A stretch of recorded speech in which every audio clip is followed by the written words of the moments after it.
Welcome. So in this video, we're going to talk about for cybersecurity is how to set up and run Nessus. And Nessus is a very powerful tool that a lot of security personnel use to run vulnerability scans against target machines to get a good report on what's vulnerable on the machine and how to fix the machine. Now, Nessus is a vulnerability scanner that's used around security. I mean, if you ask almost anyone in cybersecurity, they should know what a Nessus scanner is or a Nessus report. And like I mentioned earlier, the reports kind of give you details on what's vulnerable on the machine and kind of gives you a more in-depth, like, hey, you have about 50 vulnerabilities. Like one is very critical, 100 are high, medium, low. It gives you a sense of urgency on what the severity of these vulnerabilities are. And in this video, I'm going to show you how to set up Nessus on the AWS cloud, how to run it, how to access it as far as on the GUI browser, and how to run scans against the target machine, and then how to fix the vulnerability so you can actually see what's the before and after when you run a vulnerability scan. And it's a great learning tool and a great software that you would need to get familiarized with yourself, because this is something you see in security, because we in security you see vulnerabilities everywhere, and you have to make sure you're always on top of it and making sure you always update your machine so you can prevent malicious activities against your machine. So let's begin. So in this video, what we're going to do is we're going to launch a Nessus server along with a test server to run the scans against.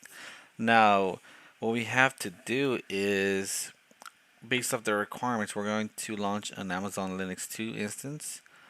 And at that same time, we're going to launch an additional one where we're going to run test scans against. But let's first create the instance. What we're first going to do is log into AWS here.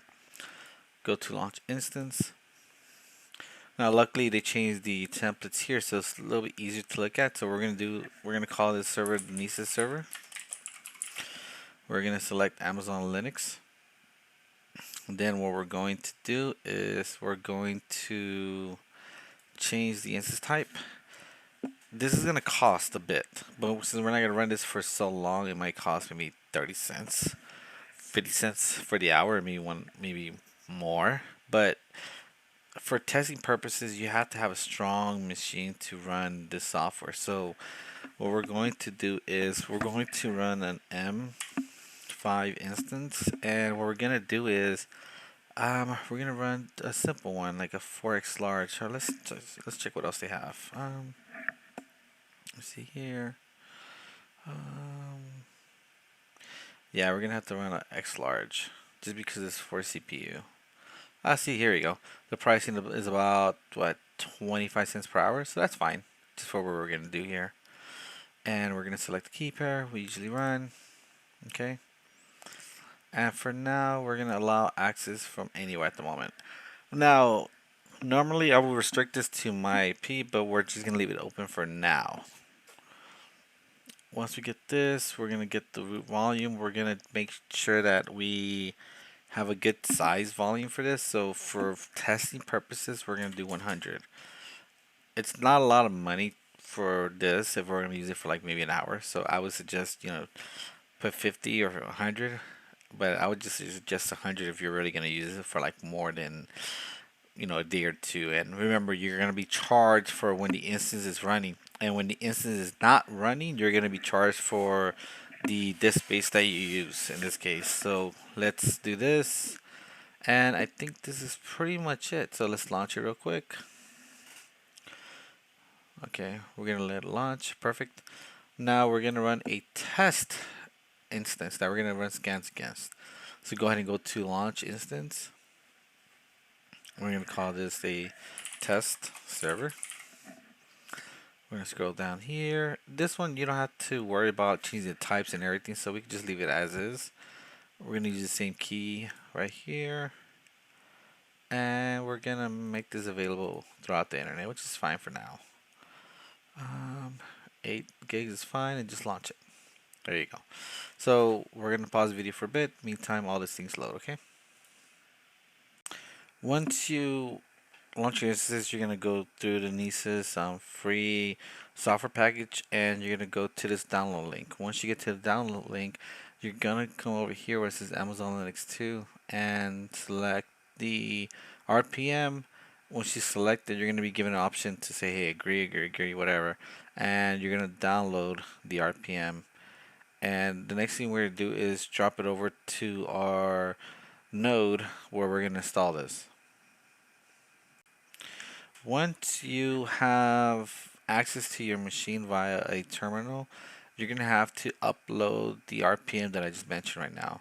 And to do so, what you're going to do is you're going to go to right here on the left panel, and you're going to see an upload part here. So what you're going to do is click on this, and you probably cannot see it on my screen, but there's a pop-up of it. And what I want you to do is select that RPM, double click it, and you should see it uploaded. If you see on the bottom left corner, you're gonna see that it's uploading. So give it about a couple seconds. There we go. And we see it here. So if I run a quick ls, we're gonna see that it's installed. So at this point, what we're gonna do is we're going to learn how to actually install it. So give me 1 second. So since it's an RPM, we have to run special commands in order to install it. So let me see here. Nessus install. Um, Yeah, here we go. So the command we're gonna run is run it as sudo, but I like to go into root usually. So sudo su, then you run rpm -ivh. Then at that point, the file itself, which is this. So go ahead and run that and let it finish. Once Nessus installs on the machine, you're gonna be given a link, and this is the link here itself. So the way it works is either you have a connection directly to this machine, or you go by a browser. So in this case, what we're gonna do is we're gonna copy this, or right click. There we go. There, we copied it. Once you copy this, we're gonna go on the browser and input the public IP address, and that's gonna replace most of this part here. So I'm gonna show you that next.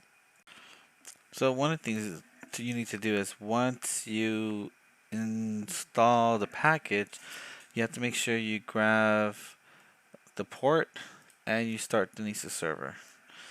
And the reason why you need a port is because that's how you're gonna access the Nessus server, and you have to make sure that the service is actually running. Because if it's not running and you try to get to the link, then you're gonna hit a dead spot. It's not gonna work at all. So you have to make sure you run the servers, and make sure you have the port saved.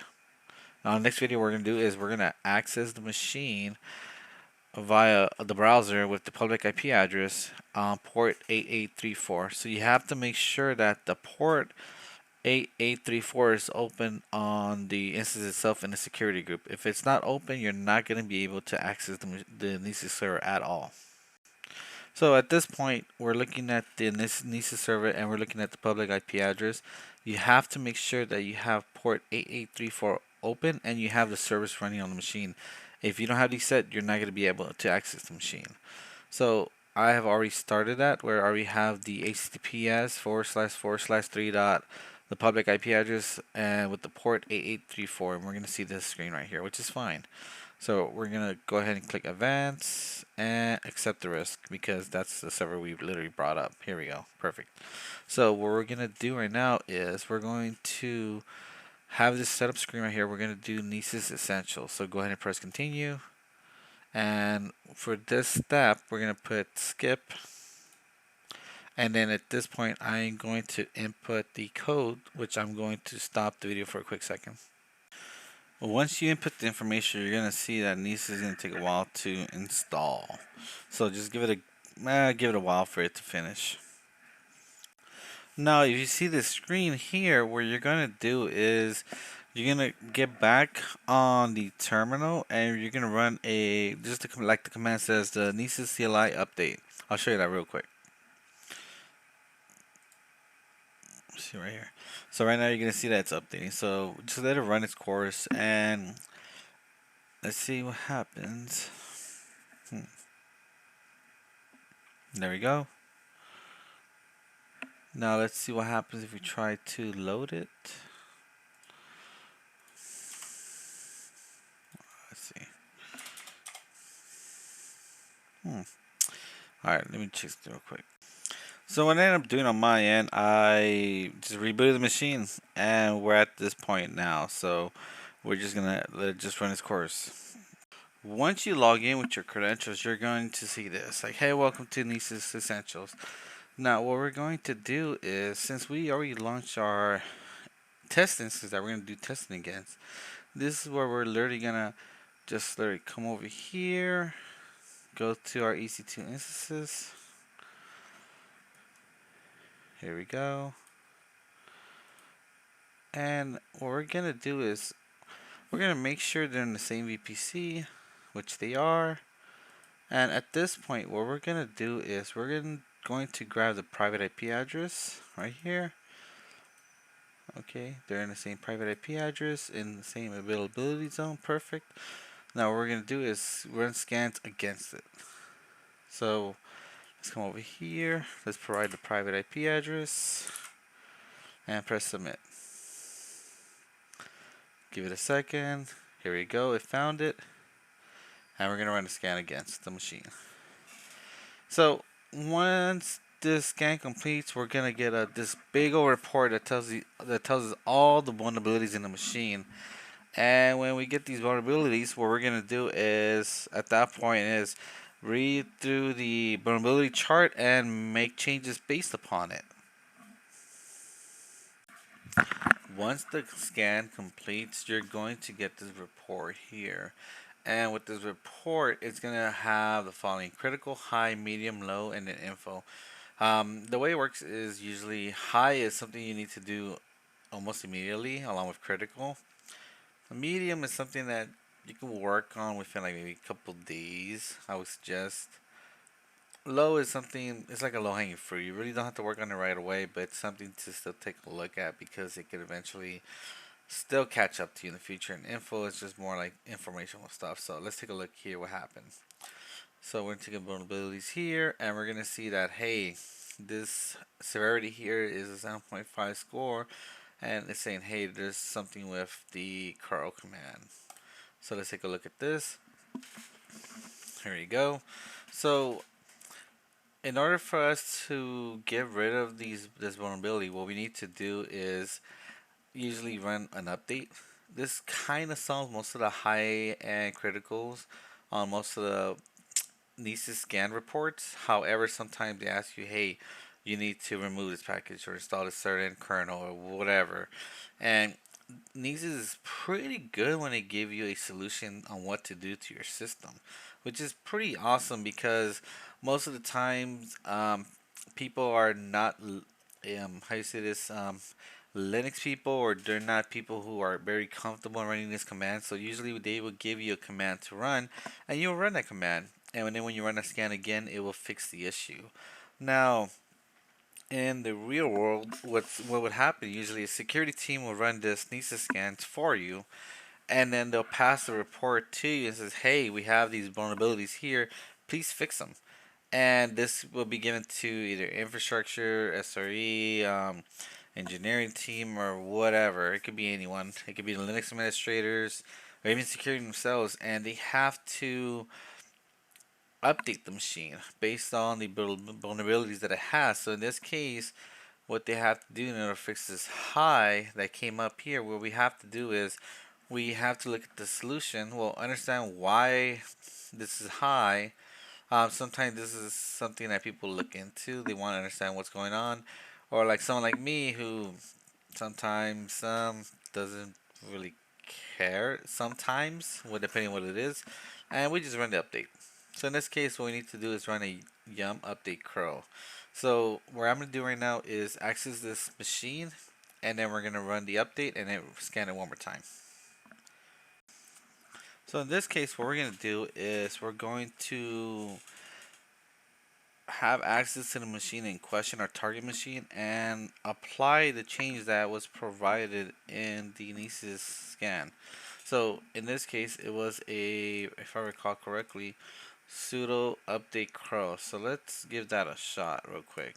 So sudo yum update curl, and we're gonna say yes, and that should technically fix the issue. But for good measure, we usually do a sudo yum update dash y. This will kind of run all the updates that's kind of necessary for the system itself. Once that's done, then we usually do like a quick upgrade. Usually. Okay, there's nothing to upgrade. Perfect. So now what we're going to do is we're going to rerun the scans against this machine and we're going to see what the results are. So this was the original scan that we did. And we can see we had vulnerabilities about what? We had about one high, one medium, two low, and then 64 info. Now, if we take a look back and I see my new scan, which was conducted maybe about 12 minutes later, if we take a look at that. The vulnerabilities will drop down to just two only. So, just doing that yum update was enough to fix all the vulnerabilities that was run against the machine itself. Now, this is usually what some people do in order to fix some issues. There's more to this because you can also SSH in the machine and then run some crazy scans, but this just gives you a very general idea of how to run Nessus, how to run against the host, and what to do to fix the vulnerabilities that come up. And that's something that is rarely kind of seen. The people usually run the scans and they give it to someone and they fix it, but to actually run the scans, understand them, actually set up Nessus, run the scans against the host and fix it is rarely seen. So this video's purpose was to kind of show you how to install Nessus on AWS as a single host, then how to run it to run against scans and check the vulnerabilities on the target host machine, and at that point how to fix it. So that's the whole point of this video, where you can kind of get hands on what some security people do.